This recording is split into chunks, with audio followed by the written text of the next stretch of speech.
Good afternoon and welcome back to Business 365. My name is Sherman Crancer. I'm sitting here with my good friend Andres. Andres, you want to go ahead and introduce yourself? Yeah, happy to be here. My name is Andres, Director of Business Development here at the Crancer Group. Excited to be back for Business 365.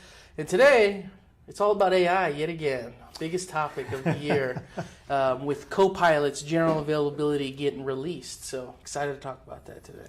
Yeah, there's been a lot. Last year, end of last year, Microsoft released it, Copilot, but it was based on 300 seats and above, so basically enterprise. Everyone's screaming and yelling, hey man, I want to get me a license, get me a license. No one can get a license. But today it dropped for general availability, which is pretty darn cool. That means anybody right now can go ahead and start with the journey through AI, right? Exactly. So what are a couple of things that you want to bring up today to talk about? Yeah, I'd love to talk about the partner perspective. Yeah. Right, because we're in the partner ecosystem, but I also like to look at it from the consumer, when it comes to an ROI. Everything in our business is all about driving new opportunities, new business.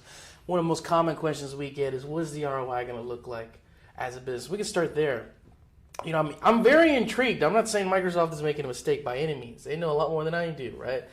But my question is, when you price this license at the cost of your entire suite of services already, it's $30 additional on top of your current license.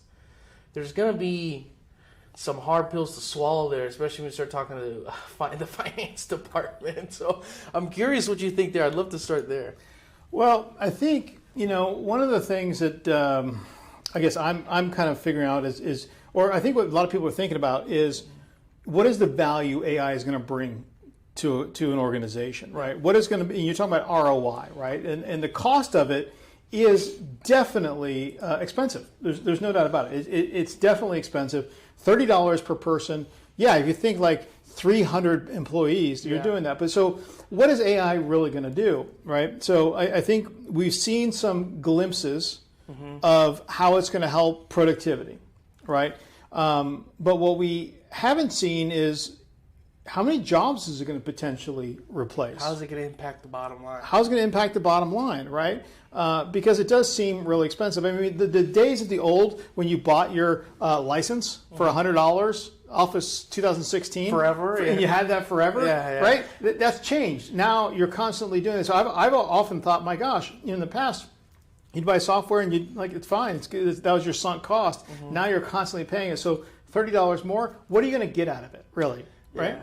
I mean, what are your thoughts? Because when I unpack it, to me, it's going to make the most productive workers that much more productive, but it's going to have a very marginal impact on people who don't get things done in the first place, right?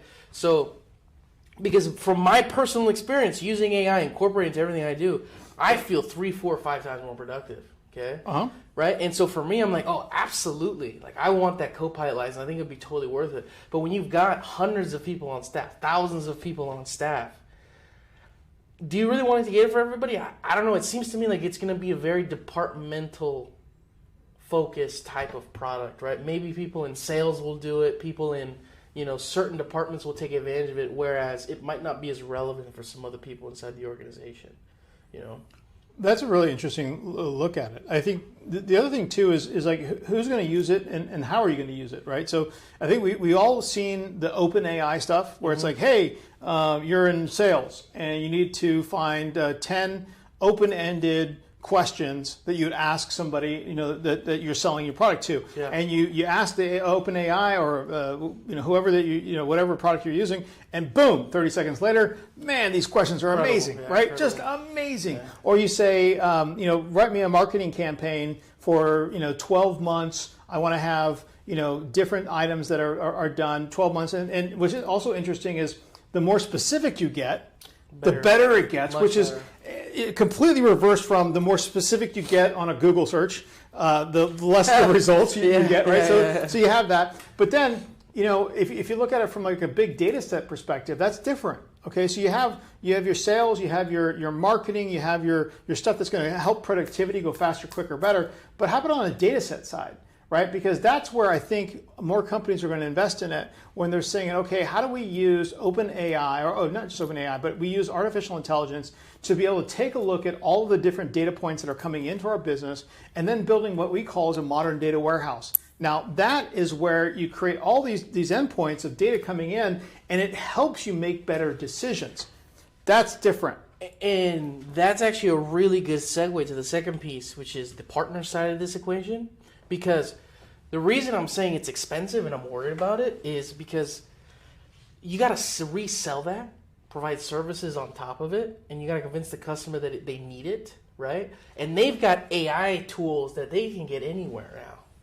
Yeah. It's ChatGPT, it's Google Bard, it's Grok with Twitter. I mean, there's just so many different, AI models that are being built out.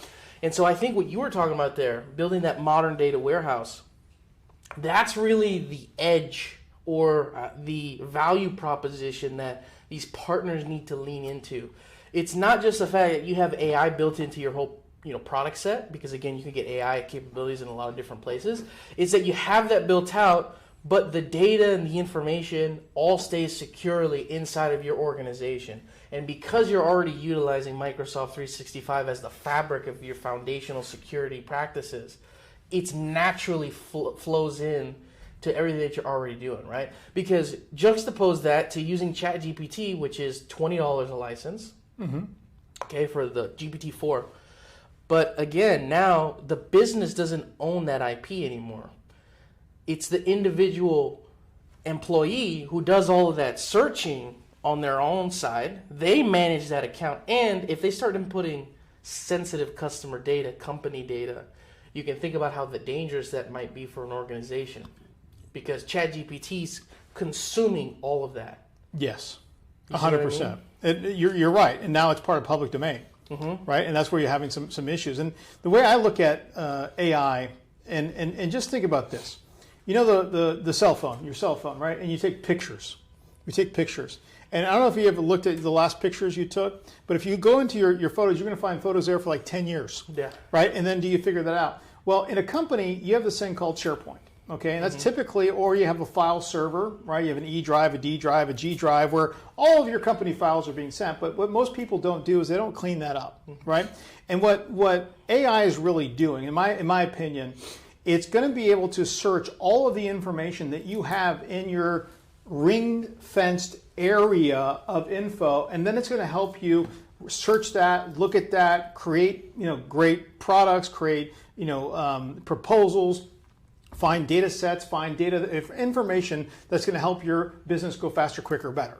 Okay, but the problem is nobody cleans up their phone or that SharePoint site or that file drive, right? So what you first have to do is get ready for AI. Yeah. Okay, this is a big thing because you have to figure out. Okay, well, if I have a PowerPoint that's sitting there since 2009 that had a proposal that's relating to product XB-25, and then but all the new the updated version, right, has been put into that PowerPoint a month ago, right? When you're using AI to search for that, it's going to go ahead and grab all the stuff that has pertained to it, so it could grab stuff from 2009, 2006, 2001. That's a big problem. Okay, so where I look at it, from getting ready from AI, it's hey, we need to figure out how do we get ready and create all of our data that's inside of our office and make it relevant data, then to be able to use the power of a lot of these extra tools for AI to make it work. Now, will everybody, going back to your first, will everybody need a license? No. Probably not. I don't think so. It's good. I think, in my opinion, it's going to be something like Power BI, Power of Business Intelligence, right? Most likely, yeah. Most likely, right? Where you have, okay, I've got 1,000 workers, but something, I got a department, I got 4 departments, and I need 20 licenses of it. Because Power BI Embedded or Power BI Plus is really going to need that. That's expensive, right? Same thing with Copilot, really. So maybe it's your sales, maybe it's your marketing. Maybe not necessarily sales, but marketing definitely would need it. And I wonder, this is just a curiosity question. We'll leave you guys on this. Is this just their first stab at pricing, right? Because, like I mentioned, AI is going to be so ubiquitous. $30 might be too expensive, but they might be doing that on purpose, knowing they're only going to convert 5 to 10% of the current licenses. Because I wonder if they were to charge $5 to $10 additional per license, I bet you 60-70% of people would just upgrade every single license. Because there is a lot of value in those capabilities, but is it $30 of value? I don't know. that may be too bullish of an adoption rate. 5%? Well, I do like the fact that it's now that I'm thinking about it a little bit clearer, it's like Power BI. It's like, okay, who needs it in your organization? Who's really going to be utilizing it? Maybe it's your data scientists, your engineers, right? Maybe it's that.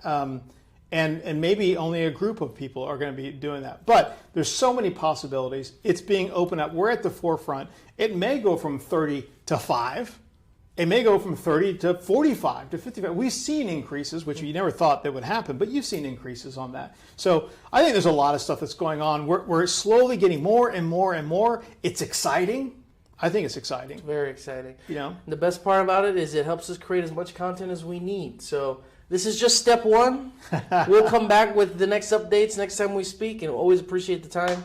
Thanks everybody for tuning in to Business 365. Have a great day. Bye-bye.